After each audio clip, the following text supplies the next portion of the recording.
I want to hear cannons. Downfield, pull up, ball to the 5, touchdown Tampa Bay. Mike Evans does it again. Fire the cannons, Bucs. It's first and goal. That's picked up. That's picked off. And who else? Rondé Barber. And the Tampa Bay Buccaneers may ride to the Super Bowl with that one. Third down, 18. Dropping Gannon, looking Gannon. Throws up with the head. Intercepted. At the 40. Derek Brooks 30. Brooks to the 25. 20. Derek Brooks all the way. There it is. The dagger's in. We're going to win the Super Bowl. And then the cannons come. Fire them. Keep on firing them. Keep on firing them. Hello and welcome back, Bucs fans, to a brand new edition of the Cannon Fire Podcast. I'm your host, as always, Rhett Matthew, joined alongside me, my good buddy and co-host from BucsNation.com, Mr. Evan Wanish. We are back today with, of course, some more storylines from Tampa Bay Buccaneers training camp as we get ready for the opening preseason game this Saturday against the Tennessee Titans. Bucs are going to be in Raymond James Stadium. But the most pressing news of the day is the release of our first unofficial depth chart of the 2025 season. Obviously, the Buccaneers still have a ways to go before they cut down to the 53-man roster for the start of Week 1 in the regular season. But we got a general idea of who the Bucs expect to be their starters headed into that Week 1 game, and a couple of the guys on the bubble where they stack up within the rest of the depth chart. We also have some roster moves. A new quarterback lands in Tampa Bay. And honestly, it's kind of funny because, again, to me, he's not as explosive as some of the, the big Hall of Fame names that have played here. He's not like a Julio Jones kind of guy, but he's one of those names where I never really thought. He is a name. He is a name. He's a name, yes. And I never. Former first round pick, right? Yeah. No, we're just going to keep teasing it, not say his name, but he's a name. Just never expected to see him in a Tampa Bay Buccaneers uniform. We'll dive into that. But before we do any of that, hello to our live audience. And Evan, how you doing, my friend?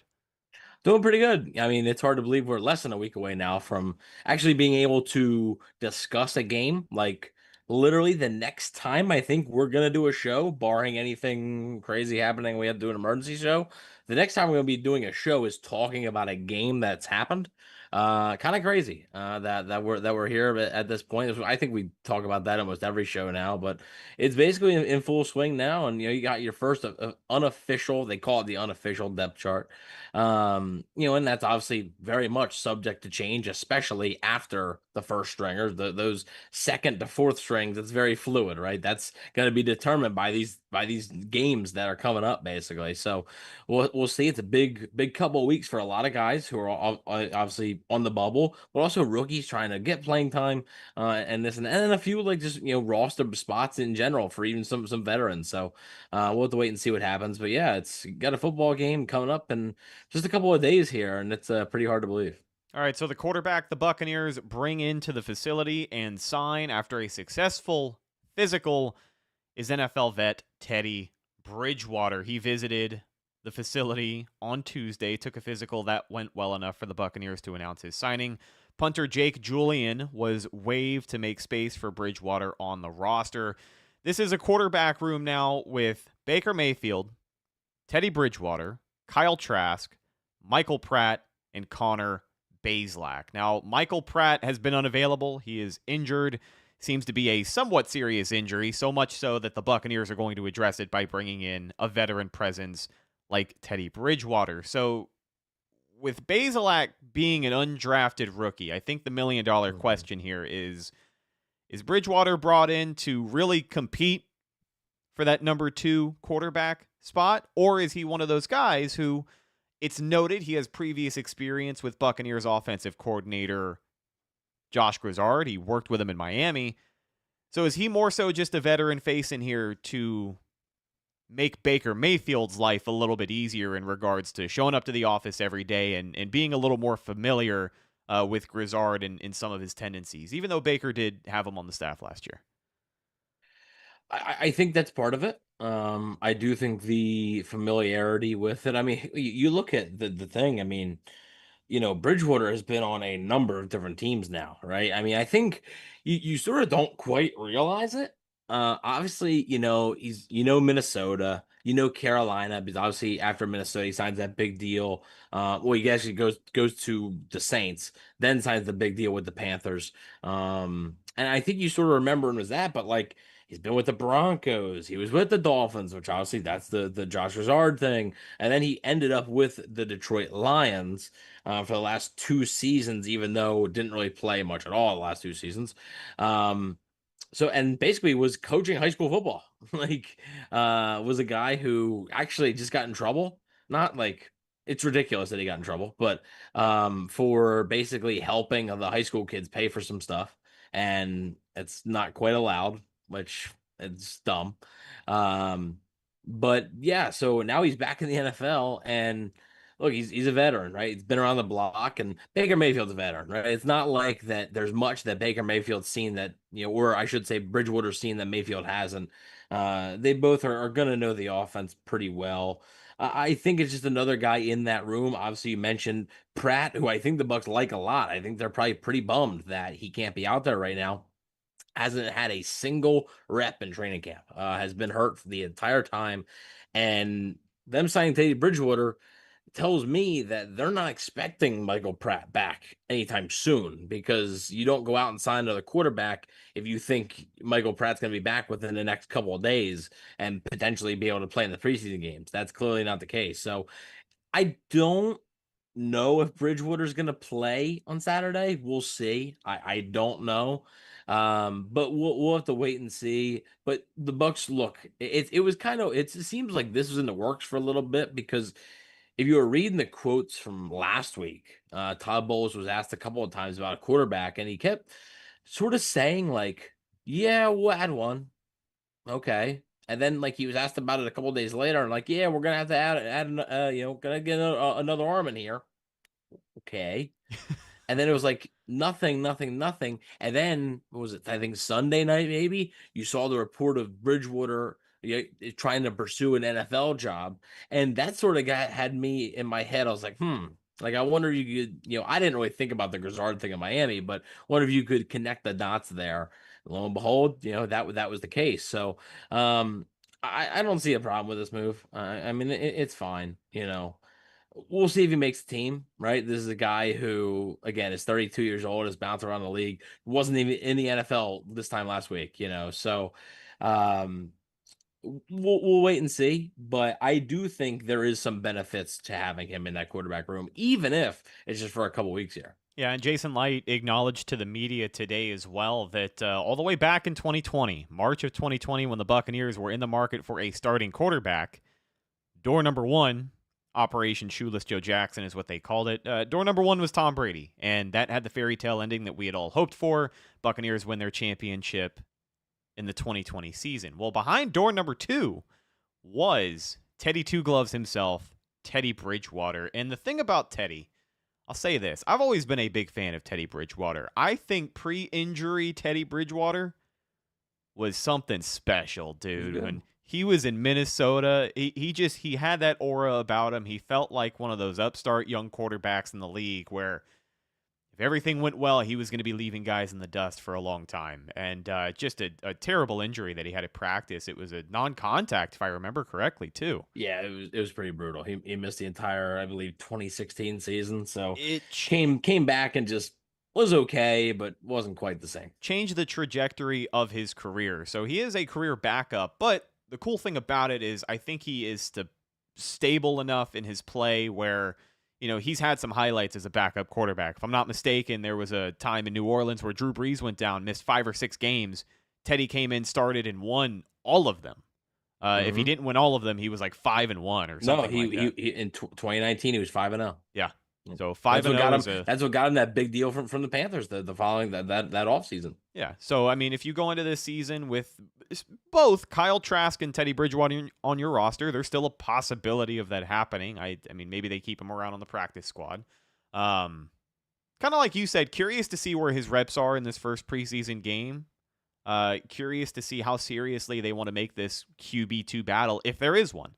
Because Todd Bowles did iterate a few times today that as for now, Kyle Trask is still the backup quarterback. So we'll see how that develops. But let's get into this depth chart, my friend. This is the meat and potatoes. This is why we are here. The Buccaneers have not only revealed their starters on both sides of the ball, but the rest of the depth chart. As you had said at the top of the show, it's official/unofficial. So this is subject to change. But this is going to be your first real look at what the Buccaneers hope to be their starters week 1.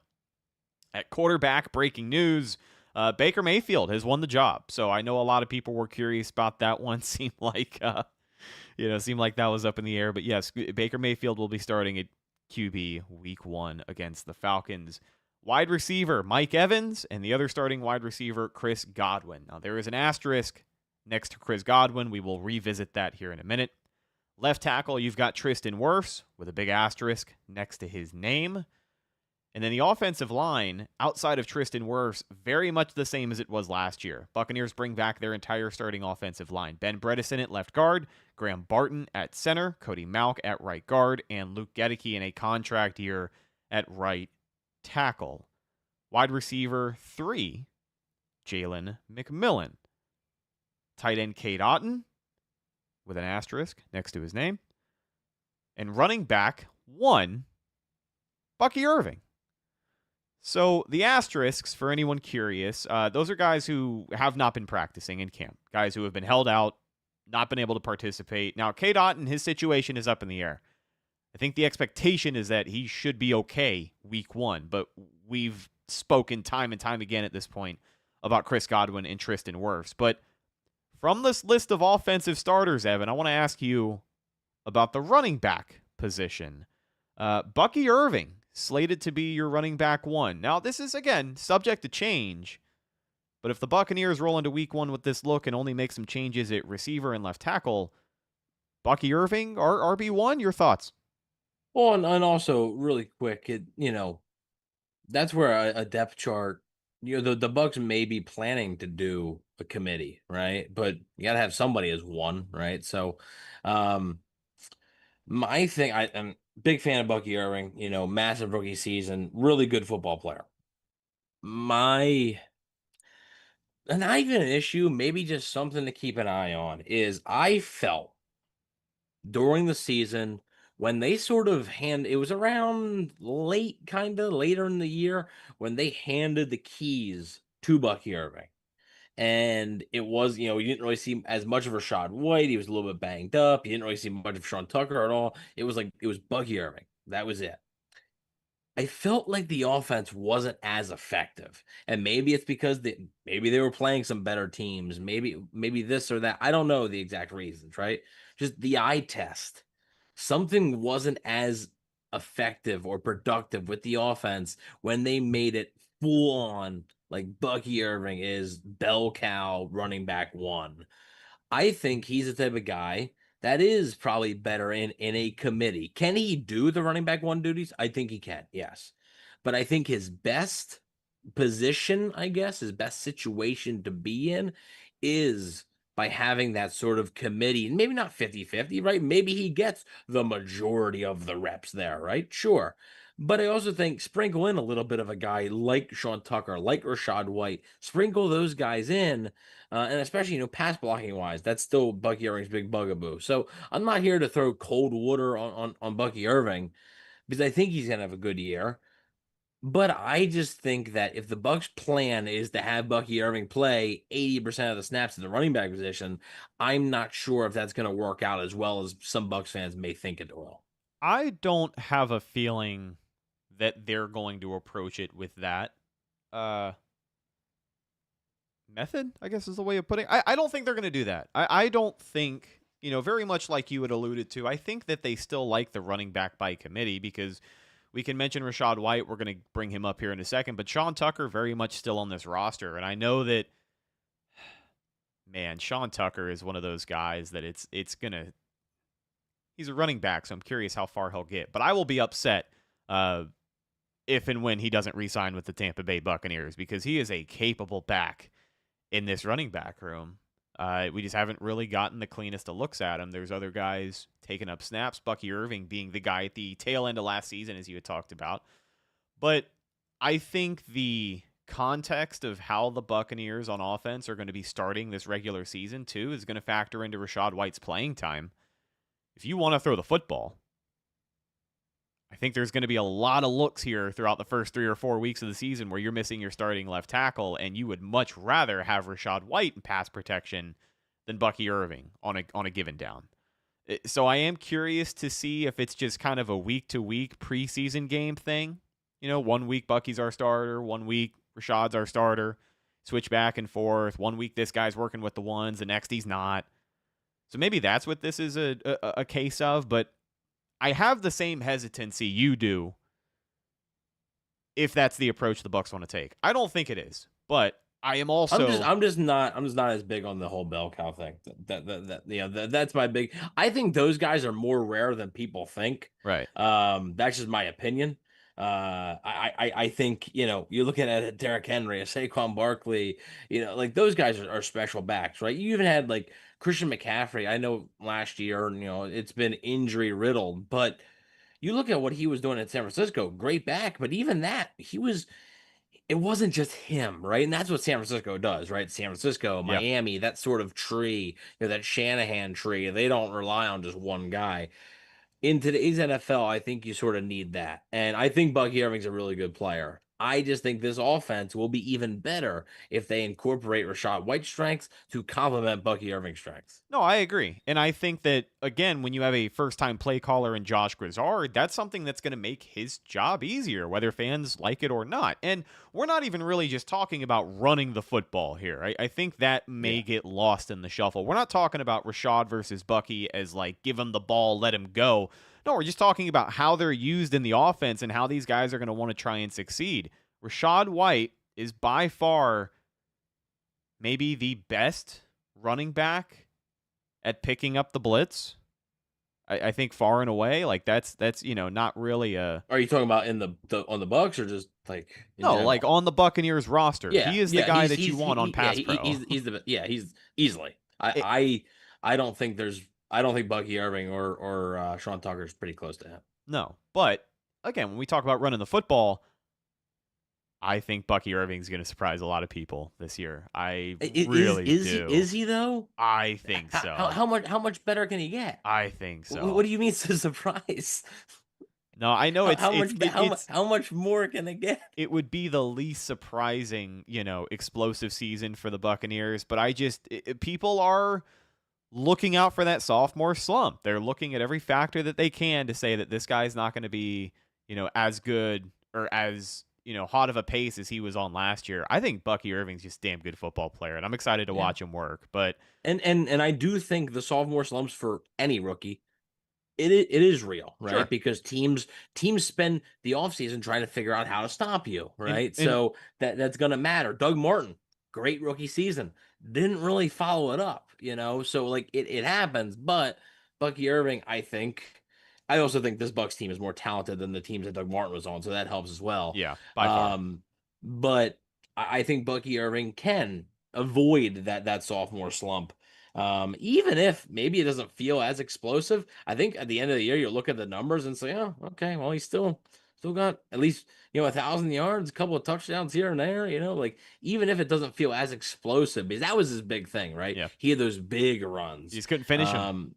Right. He wasn't the guy that, he's going to get you 6, 7, 8 yards a pop or whatever. No, he was the guy that he's going to break off a 25-yarder, and then later in the game, he'll break off a 40-yarder, and he'll finish with 90 yards on 9 carries, But yeah, and that's, the breakaway speed is always going to be, he's not going to magically get much faster than this, unfortunately, but whatever. But again, don't want to get that lost, right? I think Bucky Irving is a very good football player. I just think the Bucs offense operates best when they're both kind of interchanging here and there. And again, I'm not saying it has to be 50-50. I don't think it has to be 50-50. But I also think this fan base is starting to underrate Rachaad White just a little bit. And I more think than a little bit. Next year, when Rachaad White most likely is not around, if the Bucs find a replacement, which by the way, the Bucs will be trying to find a replacement because that's a valuable player.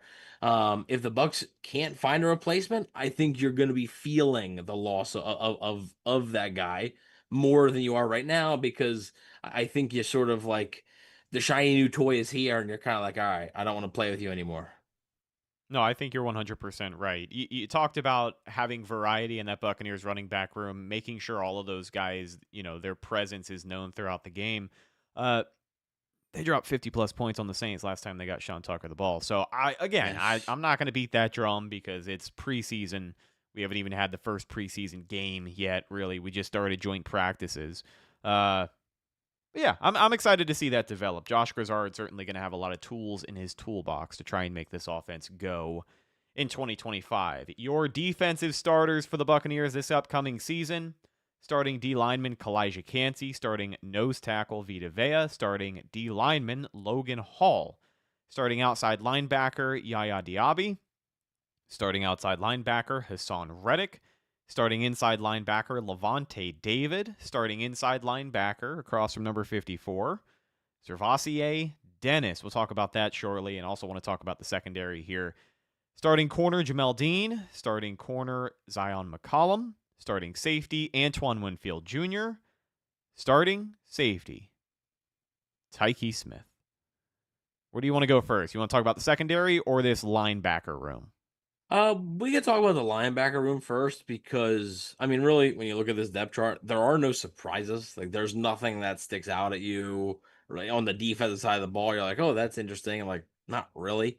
I want to talk about the linebacker room first. Anthony Walker, who they signed the offseason to kind of be, I think, competition for Gervasier Dennis, unfortunately has been hurt, so has not really played a whole lot in camp. We'll see if he gets a chance to get into some preseason games. I don't think he's in any danger of getting cut or anything, but it's just I think it would have been nice to have some competition there, maybe, because it feels like the Bucs, they're taking a similar gamble with Dennis that they did last year with Britt, and Britt last year did not pay off, right? They're hoping that this guy who they drafted on day 3, who has shown flashes, if they put him into a starting role next to Levante David, he could, be even better. And it didn't work with KJ Britt. So hopefully it works out a little bit better with Servassier Dennis. But would have liked Anthony Walker there as some, insurance in case that didn't work out. We'll see. I think playing next to Levante David's going to make you better, but at the same time, like, didn't do a whole lot for KJ Britt. So, I'm excited to see Servassier Dennis in action. I know sample size is everything, and he didn't have a lot of playing time under his belt before his season ended last year, but he looked good. He looked fresh. I'm excited to see him in this preseason game if he's able to get in there, whether it's with the ones or the twos. I want to see the guy, because the Bucs seem to think very highly of him. It was a known fact headed into last season. They had high expectations for the guy. They, Todd Bowles has praised him before. Different members of this defensive coaching staff have praised him. I just want to see him in action. I think he can potentially mold himself into a guy for the Tampa Bay Buccaneers, but I just want to see it, man. I'm tired of hearing about it. So excited to watch Servassier Dennis in action.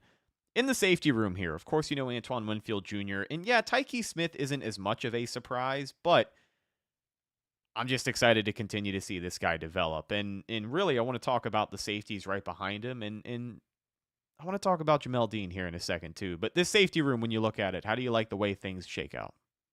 a lot of versatility, obviously. I think that's the main thing, that when you look at it, a lot of guys that can play safety but can also come down and help play nickel. Tyke Smith included, Antoine Winfield included. Both those guys have done that in the past for the Bucs. They can also blitz from that safety position quite effectively. So I do like that aspect of it. It has an opportunity, I think, to be one of the better safety duos in the entire NFL. Antoine Winfield Jr. did not have the year that he wanted last year. Was not really healthy at all, got hurt week 1, and just sort of felt like he was sort of playing catch up the entire time. Tyke Smith obviously wasn't really a safety, was their nickel corner. So looking forward to that, seeing how he sort of adjusts to playing safety full time in the NFL. I think it has the potential, though. If Antoine Winfield Jr. is back to being who we expect him to be and who the Buccaneers expect him to be, I think there's a real potential here for this safety room to be pretty special, and they got some depth behind it. Obviously, guys like again, I'm gonna name some guys who may be even appear on the corner depth chart. Like Josh Hayes can play a little bit of safety. Christian Izzy can play a little bit of safety. I know everybody's favorite Shiloh Sanders if he makes the team. Obviously it is a safety there. So they have some guys, and I think there's definitely some opportunities there um, for guys to sort of move all around in this defense, kind of not be in one spot, not play this one position, sort of roam. And I think in turn it would put them in the best possible positions and maybe confuse the defense. You mentioned Christian Izzy in there too. Todd Bowles gave him his props last time we talked to you. He basically said that he's already made the team. Now, does that mean he's your starting nickel corner? Potentially. But I wanted to talk about this cornerback room. We know Zion McCollum playing on the outside is going to be in a contract season coming up. Looking to really just build off of the progress he's shown over the last couple of seasons. Bucs really like where he is at. Cornerback Jamal Dean on the other side. Do you feel like Jamal Dean is in a difficult situation right now with these rookie corners right behind him, specifically Benjamin Morrison? Getting a lot of praise, getting a lot of critical reps, and interceptions, hands on the football. I feel like I've heard about every member of the secondary getting hands on the football this training camp except for Jamal Dean, and maybe I missed it. Well, he actually, this is courtesy of our buddy James. He had one in his hands that like it would have been like I've seen the clip, like would have been a good catch. Like it wasn't like it was like, oh my god, but like should have caught it probably, and I did, and then he came down and just dropped it. So he has got his hands on the football, but clearly that was an emphasis. Todd Bowles has mentioned that repeatedly, that he wants more interceptions. And honestly, throughout this training camp, I've been very juiced up to talk about the secondary because we've had a lot of interceptions. Now, you want to see that translate to the regular season. You want to see it translate to winning football games. But the fact that a lot of these picks are coming this early, whether it's a rough start for the offense, you want to call it, or just a productive day for the defense. Bryce Hall has been making a ton of noise. He's having a really good training camp. Jacob Parrish getting some reps, first-team reps at the nickel corner position. Todd Bowles is going to be doing a lot of fun stuff with Jacob Parrish this season. He's sending him after the quarterback. He had a couple of would-be sacks this week playing with the first team. Benjamin Morrison going to be playing more outside.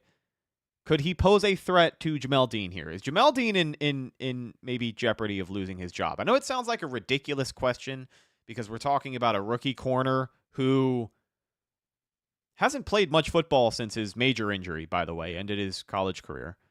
So I don't want to put that much stock into Benjamin Morrison here, and I don't want to, by any means, disrespect Jamal Dean as a starting NFL corner, but I'm just curious. I don't know. There's some noise there, and I think there's noise for good reason. You know what I mean? Yeah. The answer I give right now is no. Like Jamal Dean is going to start the season as this team's cornerback one. That being said, we've all seen Jamal Dean year after year. It tends to not stay healthy. Right. So I think it's more likely than not that Benjamin Morrison is going to be playing some important reps for the Bucs at some point this season. Now, the scenario I could see is, let's say, first, I don't know, 3, 4, 5, 6 games. Okay, let's say Jamal Dean's okay, right? Not terrible, not great, sort of so-so. Then let's say maybe he gets a little bit banged up, has to miss some time. Benjamin Morrison comes in. If Benjamin Morrison does well, and assuming Zion McCollum's okay there on the other side, I could see the Buccaneers maybe riding the hot hand. Maybe seeing, okay, well, how long does this Morrison run here go? Like how long is he gonna play this well for? I could see a world where that happens. We'll have to wait and see. I like Benjamin Morrison a lot. I like his upside. He's got a lot of upside. I think he probably right now in the cornerback room, it used to be Zion McCollum in terms of the highest upside. I think it's Benjamin Morrison now. Like if he hits, I think he can be a legitimate, not shut down corner, because again, we talk about those guys and Those guys are, we say it all the time, those guys are very rare in today's NFL. But I think he can be a legit cornerback one for a team if he hits. I know a lot of people want Jamal Dean gone. I get it. I think the expectation of a lot of us was that Jamal Dean had played his last snap as a Buccaneer, when the Bucs got eliminated in the playoffs. That didn't happen, obviously. I think what sort of happened was I think the Bucs saw the prices of the corners that were getting paid, and they looked at Jamal Dean and said, well, if we cut Jamal Dean, we basically have to replace him with a veteran. And I think they looked at the prices that all these veterans were getting and said, well, for that price, we'd rather have Jamal Dean. And it sort of came out to be like a bargain kind of with the types of deals that these corners were getting. So I don't think right away that Dean's job is in trouble. However, history tells you that he's probably going to miss some games and that Benjamin Morrison is going to be able to play. And if he impresses, it wouldn't shock me if the Bucs decide to keep him in there. Yeah, I think you're 100% right there. History shows that, yes, Jamal Dean may or may not miss some games. And I think with as productive as Benjamin Morrison has been throughout this camp, still have some preseason games left to go, all three of them, as a matter of fact, but very excited to see him continue to produce and hopefully iron out a role for himself. I think it's always good when you've got these rookies that can come in here and just find a role in some capacity their first season. So excited to continue to watch these young guys in the secondary. Before we wrap up with special teams, I want to go back to the offensive side of the ball. There's a couple of things we didn't entirely touch on. Just back to the offensive line here. So we talked about Tristan Wirfs, his absence at left tackle. The Bucs have been pleased with Charlie Heck so far. They've basically come out, talked to the media just as recently as this week, said he is exactly what they wanted in a replacement for Justin Skule. But, Evan, I wanted to kind of get your thoughts here. I am curious to see what happens with the reps on the offensive line this preseason. Not just for the starters, but, I mean, really a lot of these depth guys that the Buccaneers are going to have to make some tough decisions on for the final 53 when you consider the backups that they can carry at each position, yada, yada. So I'm curious where your head's at with this. The Buccaneers were moving the offensive line around at practice this week. And I know that that's kind of what the preseason is for. You do that for these practices and these games just to see who can be maybe a viable backup at a different position. The Buccaneers have had starters have to kick inside or play tackle or whatever for a couple of games. So versatility, availability is the best ability in the NFL. So I get it from that aspect. But, I mean, do you think they're going to continue to try and move these guys around in the preseason? Like, should we expect Graham Barton lining up at left tackle or something like that? Any one of these games? I would be surprised. Honestly, I mean, I could see them doing it with maybe like a second or third stringer that can also play, different positions. But I would be surprised if they try and do that with a guy who they, one is going to be their starting center. Yeah. I would be surprised if you really want to, toy around with that. God forbid, he's playing tackle, he goes back and he ends up getting hurt. He gets hurt in a preseason game that doesn't count for anything. Yeah. And he's not even playing his position. Come on, so I would doubt that. But look, the Bucs like their safeties. The Bucs like a lot of their offensive linemen to be versatile, especially the guys that can kick inside, outside. A center that can play a little bit of guard, a guard that maybe can swing out to tackle. They like drafting these guys who maybe are tackles at the college level, but kick into guard. So they're doing a lot of shuffling, and you're right about that. The preseason is the time to sort of figure that out, right? Because you don't want to have your questions during the season when the games count. Then you'll find out the answers the hard way, and it's going to result in losses. So, this is the time to figure that out and see what you have depth wise. Jake Majors is a guy who an undrafted free agent. He's a guy who I think a lot of people were excited about. They've been sort of moving him around a little bit. You had Ben Chukwuma, I believe, the tackle has moved around a little bit. So he's another guy with, Charlie Heck being there. and Tristan Wirfs being most likely out for the first couple of weeks, that basically opens up a spot for the offensive lineman, because the Bucs are going to need to carry a little bit extra, in the first couple of weeks. But yeah, I would be surprised if the Bucs experimenting in practice translated to the preseason games. Feels like, especially with the starters, feels like that's more of a practice thing. Just see in case of emergency if we run out of tackles during a game, Right. can somebody slide in the center and Barton go out the left tackle? Like, that's what would be the case, I think. I'll run in from the stands. If we're at that point and they start, just recruiting people off of the benches, I'll take one for the team. There we go. I'm sure the check will be nice just for one game. Yeah, it would be nice. I mean, it would cover the hospital bills at least. They should have that. You know how like NHL has emergency goalies and it's usually just one dude who's up in the stands for the game? Like they should have that, no? Yep. I'll never forget when the Maple Leafs they lost to their own Zamboni driver. Yeah. He comes in, stuff. That's the stuff of pitches legends. a shutout. That's where like average Joes ascend beyond just average Joe. That's a representation of hey, all of us come to a working football class game. people. You may play tackle. Yeah. Oh, my dad's an emergency backup quarterback for the Bucs. Yeah. That'd be crazy, man. One more storyline here on the offensive side of the ball I wanted to talk about. It has to do with the wide receiver room, and this is kind of the elephant in the room, obviously. Chris Godwin, the expectation is that he's probably going to miss week 1. I know we're back and forth. The Buccaneers put out a comment saying that he's exactly where we'd want him to be, which is like, yeah, I'm sure he is. Well, also, what are they gonna say? No, I 100% get it, but it's like I'm sure if he was right where you'd want him to be, he'd be ready to go for week 1. He'd be at least out practicing a little bit. Like, right. Yeah, publicly they're gonna say, yeah, sure, we're not, but like privately, I'm sure they're probably, I'm not saying they're scared to death, but like probably wished he was out there. No, they're not pressing the panic button. I don't think anybody's, super upset over Chris Godwin's availability week 1. This is kind of something that we had talked about when his injury happened. I think it was fairly well known that it may be a late start for him. He was pushing to be on time, but it is what it is. And if it ends up being week 1, then people are going to argue all day over whether they rushed him back or not. So I guess we'll just have to wait and see how that shakes out as well. But the elephant in the room being Chris Godwin's absence early in the season. On the depth chart, you've got Mike Evans, wide receiver 1, Chris Godwin, wide receiver 2, Jalen McMillan, wide receiver 3. Now, based off of experience at this point, want to assume that without Godwin there, Jalen McMillan in this offense is your wide receiver 2. But maybe this is a conversation that changes by the end of the year.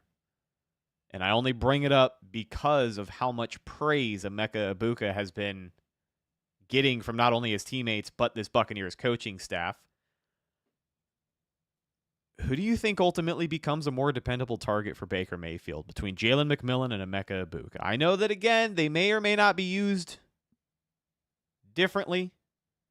I don't know if they're both going to be slot guys, if Emeka is going to be more fitted to play the outside, or what that's going to look like. But who do you think by the end of the year is going to be a more dependable target? I mean, you would hope it's Emeka Egbuka. I mean, just for the sheer fact that like they invested a top 20 pick in this guy. Yeah. Like this guy should be better than Jalen McMillan. Like he should be. Now I understand that McMillan is has a year of experience. Like he's got more experience than Egbuka. And like a lot of people would say, oh, I saw the quotes today. It's like it seems like he's Egbuka. It seems like he's like a pro, man. He's been here before already. Like I understand that, right? Once the lights come on, though, Yeah, and you're facing an NFL talent there's gonna be some adjusting. There just naturally is. So McMillan has the edge there, but at the same time, just pure talent-wise, Emeka Egbuka is a more talented football player than Jalen McMillan. So I would hope that by the end of the season, especially a season where you don't know what the exact availability of Chris Godwin's going to be. or Mike Evans. Yeah, for sure. Like he may miss a game or two. Like it's happened before, right? He's only getting older now too. Like it can happen.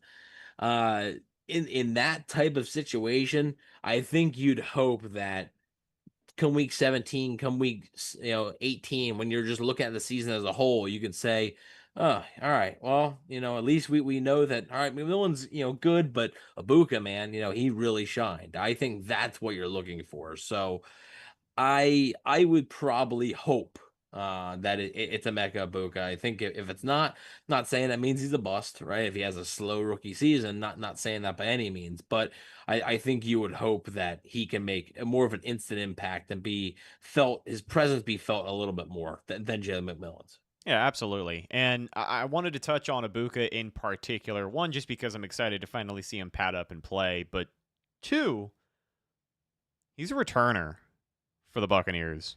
Again, we continue to round out this depth chart here. Let's look at the kick return / punt return. The names on this list here. So kick return number 1 is Sean Tucker, Rachaad White. In the second spot, Trey Palmer, Tez Johnson. In the third spot, Ibuka and Raheem Jarrett. Punt return, Trey Palmer, Tez Johnson at the 2, Ibuka at the 3, Rachaad White at the 4. So we'll have to ultimately see who they decide to run out with the most during this first preseason game, but I wouldn't be surprised. And also some of those guys won't play. Trey Palmer's I'd injured. be and also Rachaad White, I'd be surprised if he plays. Yeah. So that's another thing that those guys would be on the depth chart, but some of those guys won't play. So are we going to see Emeka Ibuka return a kick and or a punt in this first preseason game, along with, again, we established that Trey Palmer's not going to play due to injury. Tez Johnson's had some stuff going on, if I'm not mistaken.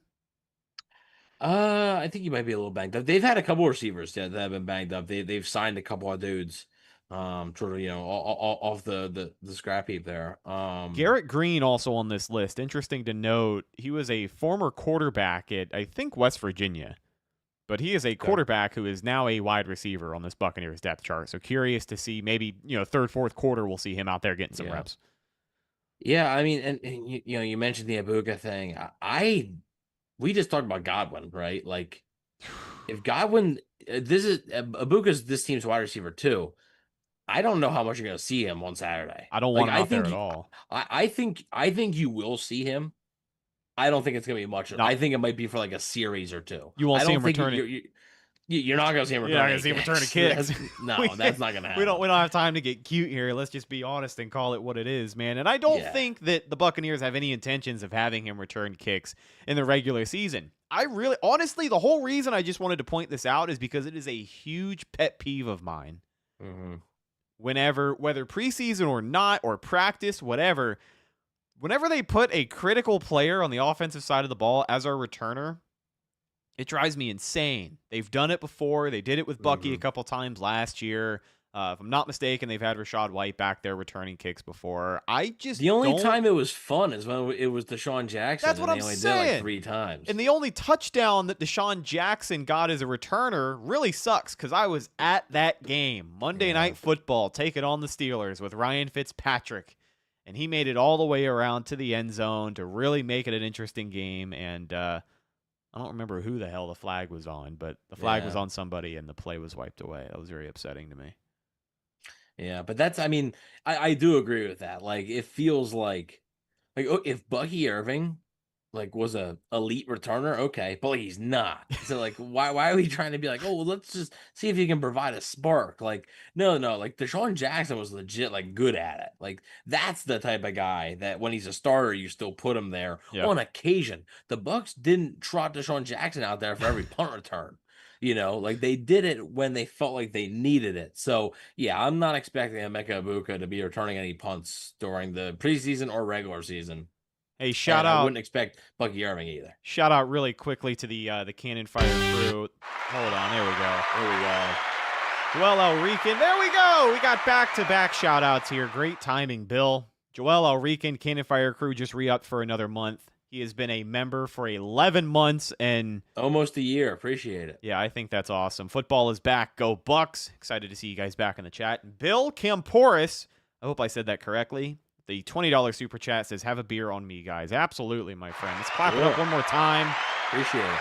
Everybody hanging out with us tonight. Close to 100 viewers on the YouTube live stream. You guys are awesome. We're literally just talking about a depth chart. Piece of paper with a bunch of names on it. And we have had one of our most active shows since we really started coming back Yeah. and doing these shows. It's Appreciate all you guys tuning in. Appreciate you, Joel. Appreciate you, Bill. We'll definitely be having that beer on you, my friend. Thanks a lot. absolutely. What's your go-to? I'm a Miller Lite guy. Oh, really? Yeah. I'm a Coors Light guy, but my backup is a Mick The Ultra. mountains. Yeah. Cold as the Rockies, my friend. Let's go ahead and bring this thing home here. I think that's pretty much everything we wanted to talk about. Just kind of rant about the kick return, punt return. I don't want to see anybody important back there. Cameron Johnson, this is what I wanted to bring up to close the show. Wide receiver Cameron Johnson may be on the outside looking in at this point. When you start to narrow down the wide receiver room, he is somebody that we had talked about before and tied him to that returner role because he had a little bit of chops based off of what he showed last year between practice and everything else. But I believe he's been injured, so he just hasn't really been in the mix, and the timing, it doesn't bode well. So exciting to see, excited to see the bodies that they have out there for this first preseason game. I know we'll probably see Garrett Green in the third or fourth quarter, so that'll be exciting. I love watching guys change positions. Really quickly, now that football's back, we talk about football. How about Buccaneers legend Grant Stewart on the opening play of the 2025 preseason, the butt fumble on the return for the Colts? I had to rewind. I didn't notice that. Listen, I thought I was having a fever dream. I thought like my body was going to shut down. I was going to start having a stroke because I'm like, did they just say Grant Stewart? And then I looked at the replay and I'm like, did Grant Stewart just return a kick? Did they just say that he's playing running back now in Indiana? Like, I had just a lot going on at one time. But that was quite the tone setter, huh? And good for him getting his get back on a sack. Super Bowl champion Grant Stewart. Super Bowl champion Grant Stewart. A lot of people forget. Man, there's a lot of people forget. You know who I'll never forget? Tom Brady? Oh yeah, of course. Buccaneers legend Jack Sitchie. Oh, you want to talk like flash in the pan? I mean, if we're talking, you can go Darius Taylor, right? You can go there's a lot of running backs. Darius Taylor was in the news recently for some not so great stuff. Well, I don't know if you saw what he got in trouble for. Dakota Watson, Mason Foster, dude. Remember that pick six against New Orleans? Yeah. It's good times. What a time to be alive. Yeah, I think it's now time to end the show. We're at that point, but we're really reaching into the bag here, folks. I just want to say thank you again for hanging out with us. Make sure you subscribe to the channel if you haven't already. But that's just about going to do it for today's episode of the Cannon Fire Podcast. You can follow the show on. Find us on social media, Facebook, Instagram, and Twitter. All of those are Cannon Fire Podcast. Best place to go for updates on the show. And, of course, Buccaneer news as it happens. You can follow my co-host Evan on Instagram at Bucs_daily. You can also find him on Twitter at EvanNFL and check out his written work at BucsNation.com. You have got some position previews dropping on the channel this week. But what else have you got going on? Anything in the hopper for Bucs Nation? Yeah, I'm gonna be having some preseason coverage, right? Some preseason game coverage coming up here, so should be fun. Looking forward to it. Like I said, looking forward to actually talking about something that you can watch and sort of analyze now, right? Instead of just talking about hypotheticals or talking about last season, you can talk about the now more. So looking forward to that. And like you mentioned here on this the YouTube channel, if you're listening on audio, we appreciate you listening on audio, but if you want a little bit more content, head over to the Campfire Podcast YouTube channel. The quarterback ones have dropped. Thank God they dropped when they did, and I don't have to redo it because Teddy Bridgewater joined.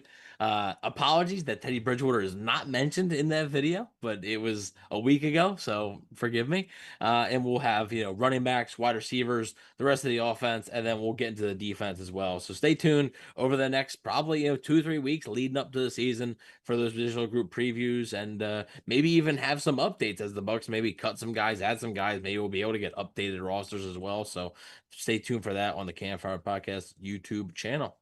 Last but not least, you can find myself Instagram and Twitter at Rhettakus, RHETTAKUS. If you follow me, I will follow you back. And please check out the Rondé Barber Show. I have got the privilege of producing that with the fine folks over at WFLA. And it's really, really cool. We're going to be recording an episode, I believe, this time next week, probably next Wednesday. So be on the lookout for that. Weekly episode's going to be happening once the regular season begins. NFL Hall of Famer and Buccaneers legend, man, Rondé Barber. It is absolutely worth your time. But that is our show. Thank you for hanging out with us tonight. We will catch you in the next one with more Buccaneer news and headlines. I'm your host, Rhett Matthew, signing off from my co-host, Evan Wanish. We will see you in the next one. Until then, and as always, thank you for listening, and go Bucs.